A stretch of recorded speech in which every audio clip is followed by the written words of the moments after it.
Makikita sa mga kuhang ito ang dagsang suporta ng mga mamamayan para sa kanilang mga kandidato sa nalalapit na halalan. Nagtipon-tipon ang mga taga-suporta sa iba't ibang bahagi ng lungsod upang ipahayag ang kanilang paninindigan at suporta para sa mga kandidatong sa tingin nila ay nararapat na mamuno.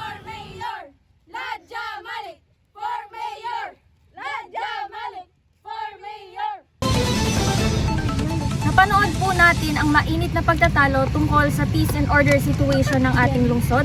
Ano po ang masasabi mo doon, Ms. Hashi? Very commanding talaga ang presence ni Ginoong Daod. Natural na may authority sa usaping seguridad. Si Ginang Nadjamalik naman, bagamat may magagandang punto, pero Mayor Daod pa rin for the win!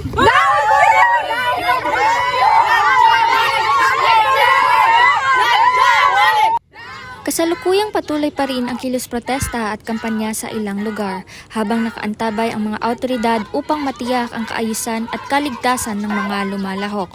Ito si Michael, nag-uulat. Balik sa studio.